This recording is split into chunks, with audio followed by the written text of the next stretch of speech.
I never thought I'd be the kind of person who shares something like this online.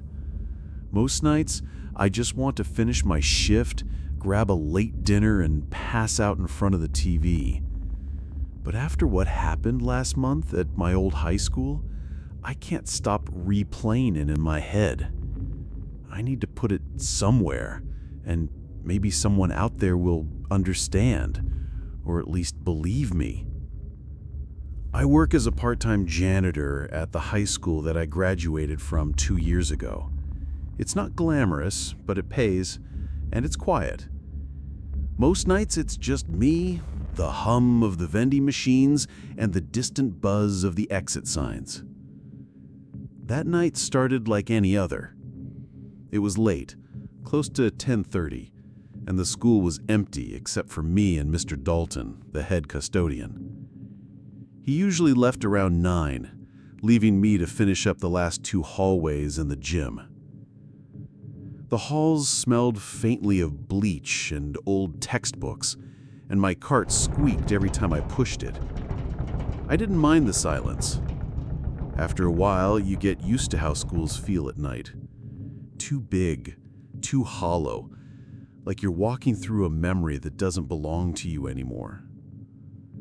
I put in my earbuds, started mopping the science wing, and figured I'd be done before midnight. Around 11, I heard the first noise. It wasn't loud, just a soft tap, tap, tap, like someone's shoes hitting the tile at the far end of the hall. At first, I thought it was maybe one of the teachers who stayed late, but when I pulled my earbuds out, the sound stopped. The hallway was long and straight, lit by that harsh fluorescent glow that makes everything look gray. I could see all the way to the end, and nobody was there. I shrugged it off, put my earbuds back in, and kept working. But 5 minutes later, I felt it again, the unmistakable sensation of being watched. You know how you can feel eyes on you even if you can't see them? That crawling awareness on the back of your neck? When I turned, I thought I saw movement at the corner, just for a second. A figure ducking back into the shadows. I froze, mop dripping onto the floor. "Hello?" I called out. My voice echoed way too loud in the empty wing. "Anyone there?" No answer. That's when I remembered the lockdowns we used to practice in this same hallway. Teachers would slam their doors shut, lights off, all of us crouching under desks, pretending we weren't terrified. Except now, the thought crossed my mind. What if someone really did get into the school? I texted Dalton, "Hey, anyone supposed to be here this late? Thought I saw someone." No reply. I decided to wrap up early. I started pushing my cart back toward the janitor's closet when the intercom crackled overhead. At first, it was just static. Then, a voice. Not a teacher's voice, not even a normal voice. It was distorted, warped, like someone trying to talk through a broken speaker underwater. Down. Lock down. Hide.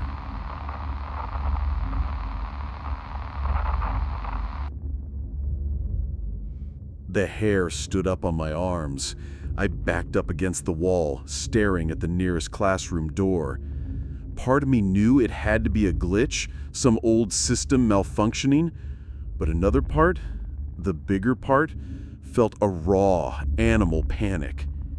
I bolted for the janitor's closet, slamming the door shut and killing the light.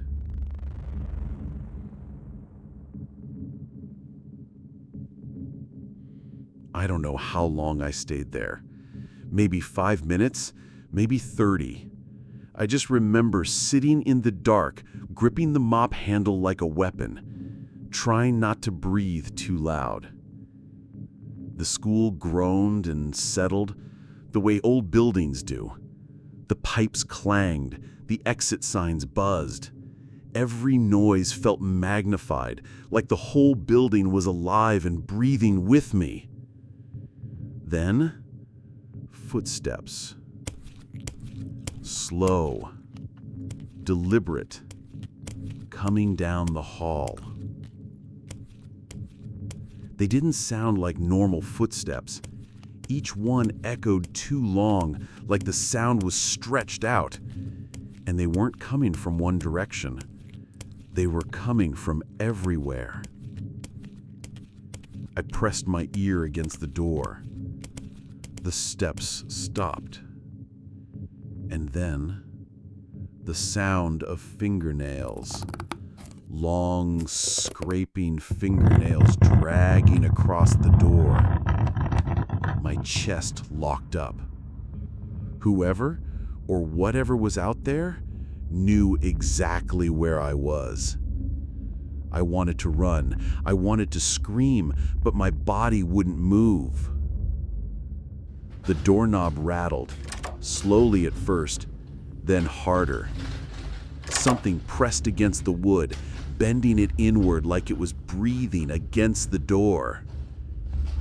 And then just as suddenly, silence.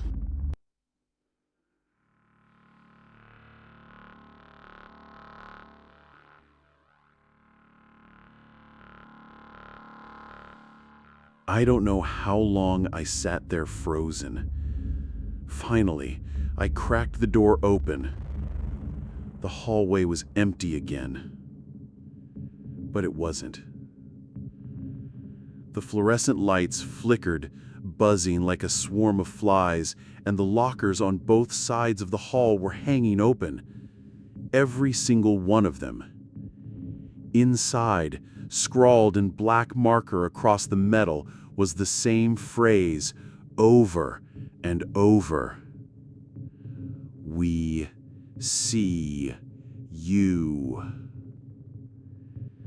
My legs almost gave out. I backed away, heart pounding, and that's when I noticed something else.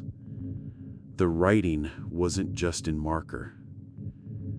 Some of the words were scratched into the metal, like claws had carved them. A noise came from behind me, low, wet breathing. I spun, and for half a second, I saw it. Not a person. Something too tall, too thin, its body bent at wrong angles, skin stretched tight over bones that didn't fit. Its head tilted like it was curious, and its eyes...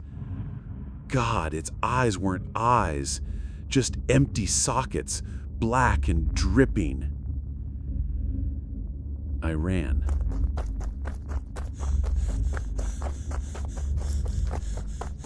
I don't remember how I made it out. The halls seemed longer than they should have been. Doors shifted, windows moved. Every corner I turned, I thought it would be there, waiting. Somehow, I burst through the exit into the parking lot, gasping like I'd been underwater for hours. When I looked back, the school looked wrong. The windows weren't where they should be. The doors looked taller, stretched somehow, and I swear for a second I saw a face pressed against the glass of the main entrance. I didn't go back inside. I never will. The next morning, when I tried to tell Dalton what I saw, he just shook his head. Son, that school's been pulling tricks like that since before I worked here. Best thing you can do is ignore it. But how can I? When sometimes, late at night, when my apartment goes quiet, I still hear that intercom crackle to life, whispering that same broken word. Lockdown.